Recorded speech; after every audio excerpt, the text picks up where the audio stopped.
The scourge of manual scavenging. तो scourge का मतलब होता है एक तरीके से कोई ऐसी चीज जो कि आपको बहुत ही ज्यादा ट्रबल में डाल दे, दिक्कत में डाल दे।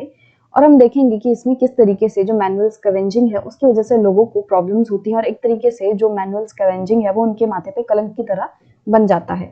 Manual scavenging refers to the practice of removing human and animal waste or excreta using brooms, tin plates, and baskets from dry latrines and carrying it on the head to disposal ground some distance away. तो manual scavenging क्या होता है? इसमें जो लोग हैं वो अपने हाथों से जो वेस्ट होता है, एक्सक्रीटा होता है, मल वगैरह होता है, उसको झाड़ू से, टिन प्लेट की मदद से और बास्केटों की मदद से हटाते हैं। जैसे कि आप इस फोटो में देख सकते हो कि एक मैनुअल स्कैवेंजर जो है वो अपना काम कर रहा है। मैनुअल मतलब कि कोई भी पर्सन जब खुद काम करता है, राइट? और स्कैवेंजर मतलब गंदगी को हटाने वाला काम। तो इनका काम क्या होता है कि ये पूरे जो भी गंद है उसको उठाते हैं और फिर कुछ दूर जो इलाका है, जो जगह है या गांव है, वहां से कुछ दूर जाके उसको फेंक देते हैं। A manual scavenger is the person who does the job of carrying this filth. तो मैनुअल स्कैवेंजर कौन है? वो पर्सन है जो कि इस गंद को फेंकने का काम करता है, उठाता है। This job is mainly done by Dalit women and young girls. अब नॉर्मली क्या होता है कि ये जो काम है मैनुअल स्कैवेंजिंग का, ये दलित वुमेन या फिर जो लड़कियां होती हैं वो करती हैं, दलित कम्युनिटी की। According to the Andhra Pradesh based Safai Karmachari आंदोलन, an organization working with manual scavengers, there are 1 lakh persons from Dalit communities who continue to be employed in this job in this country and who worked in 26 lakh private and community dry latrines managed by municipalities. तो सफाई कर्मचारी आंदोलन जो है एक ऐसी organisation है जो कि मैनुअल स्कैवेंजर्स के लिए काम करती है। और इन्होंने बताया कि इंडिया में लगभग 1 लाख ऐसे दलित कम्युनिटी के लोग हैं जो कि मैनुअल स्कैवेंजिंग करते हैं और ये लोग लगभग 26 lakh private and community dry latrines में काम करते हैं। ड्राई लैट्रिन्स मतलब एक तरीके से ऐसा वॉशरूम जहाँ पे पानी नहीं है, तो जो मैनुअल स्कैवेंजर्स हैं उन्हें सब कुछ हाथ से साफ करना पड़ता है, राइट? तो ये 1 लाख जो दलित कम्युनिटी के लोग हैं वो म्यूनसिपैलिटीज एंड जो इस तरीके के गवर्नमेंट डिपार्टमेंट्स हैं उनके यहाँ पे प्राइवेट एंड कम्युनिटी लैट्रिन्स को साफ करने का काम करते हैं। Manual scavengers are exposed to subhuman conditions of work and face serious health hazards. अब ये जो मैनुअल स्कैवेंजर्स हैं उनको बहुत ही बुरी कंडीशंस में काम करना पड़ता है और इस काम की वजह से उन्हें काफ़ी सारे हेल्थ हजार्ड्स मतलब कि जो दिक्कतें हैं शरीर में वो भी होने की इनको प्रोबेबिलिटीज रहती हैं कि इनको कोई तबीयत खराब हो जाए, इनको कोई बीमारी जो है वो लग जाए। They are constantly exposed to infections that affect their eyes, skin, respiratory and gastrointestinal systems. तो ये कॉन्स्टेंटली इस तरीके के काम में इन्वॉल्व रहते हैं जिसकी वजह से उन्हें आइज, स्किन या फिर रेस्पिरेटरी एंड गैस्ट्रोइंटेस्टाइनल सिस्टम्स में प्रॉब्लम्स जो हैं हो सकती हैं, इन्फेक्शंस हो सकते हैं, क्योंकि ये नॉर्मली गंदगी से डील करते हैं, जो कचरा वगैरह है वो उठाते हैं और उस वजह से क्या है, इनको इस तरीके से इन्फेक्शन होने का डर रहता है। They get very low wages for the work they perform, और अपने इस काम के लिए उन्हें बहुत ही कम जो वेजेस हैं वो मिलती हैं। Those working in urban municipalities earn rupees 200 per day and those working privately are paid much less. तो ऐसे लोग जो कि अर्बन म्यूनसिपैलिटीज में काम कर रहे हैं उनको लगभग दिन का 200 रुपये मिलता है, और बाकी जो प्राइवेटली काम करते हैं, जो प्राइवेट जो कंपनीज वगैरह जिसे हायर करती हैं, वो तो इन्हें और भी कम रुपए देती हैं। As we have read earlier in this book, the practice of untouchability has been abolished by the Indian Constitution. तो हमने पहले ही पढ़ा था कि किस तरीके से जो कॉन्स्टिट्यूशन है उसने अनटचेबिलिटी की प्रैक्टिस को बैन कर दिया है। However, manual scavengers in different parts of the country, the Bhangis in Gujarat, Pakis in Andhra Pradesh, and the Sikalyars in Tamil Nadu continue to be considered untouchable. But फिर भी हमें ऐसा देखने के लिए मिलता है कि हमारे कंट्री में काफ़ी सारे ऐसी जगहें हैं जहाँ पे मैनुअल स्कैवेंजर्स को अनटचेबल की तरह ट्रीट किया जाता है। They often live in separate settlements on the outskirts of village and are denied access to the temples, public water facilities, etc.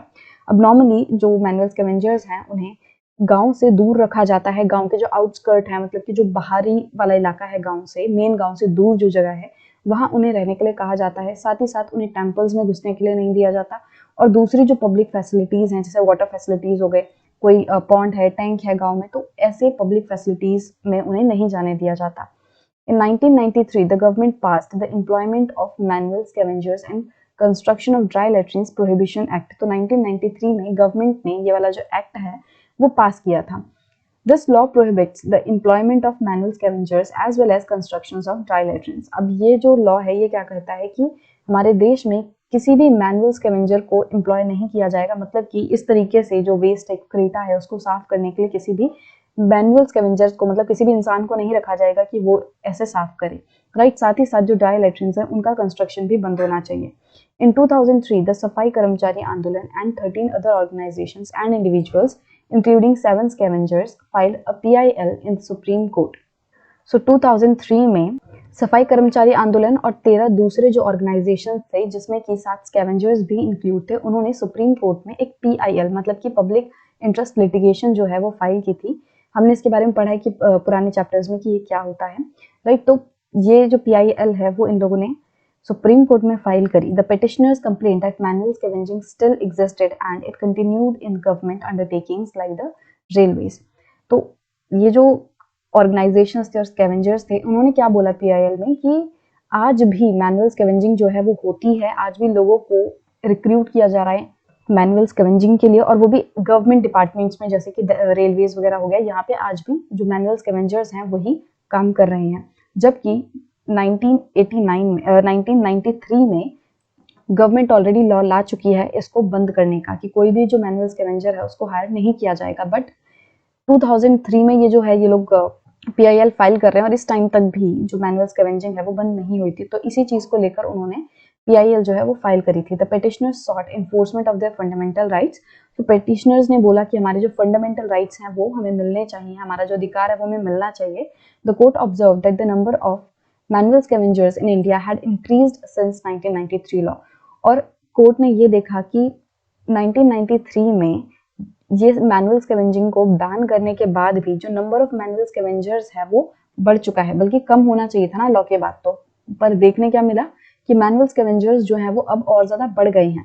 It directed every department और ministry of the union government and state governments to verify the facts within 6 months। तो जो supreme court है उसने क्या बोला, उसमें जितने भी डिपार्टमेंट्स हैं, मिनिस्ट्री हैं गवर्नमेंट के, चाहे यूनियन गवर्नमेंट हो चाहे स्टेट गवर्नमेंट हो, तो उनको बोला गया कि आप चेक करो कि कोई इस तरीके से मैनुअल स्कैवेंजर्स को आपके डिपार्टमेंट्स में हायर तो नहीं कर रखा, मतलब कि सारी जो रिपोर्ट है वो उसने मांगी।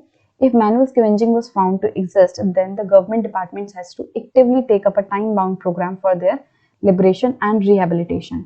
तो कोर्ट ने बोला कि अगर ये चीज सच पाई जाएगी कि अभी भी गवर्नमेंट डिपार्टमेंट्स में इस तरीके से मैनुअल स्कैवेंजर्स काम कर रहे हैं, तो इन गवर्नमेंट डिपार्टमेंट्स को एक्टिवली क्या करना होगा कि जल्द से जल्द ऐसा प्रोग्राम जो है वो निकालना होगा जिसमें कि मैनुअल स्कैवेंजर्स को लिबरेट किया जाए, मतलब एक तरीके से उनको इस काम से छोड़ा जाए और उन्हें किसी दूसरी जगह रिहेबिलिट किया जाए। मतलब कि जिस जगह पे वो अभी काम कर रहे होंगे वहां सबको पता होगा कि ये इस तरीके से काम कर रहे हैं, राइट। और क्योंकि वो मैनुअल स्कैवेंजर्स की तरह काम कर रहे हैं तो दूसरे लोग उनको अनटचेबल की तरह ट्रीट करते होंगे, उनके साथ छुआछूत करते होंगे।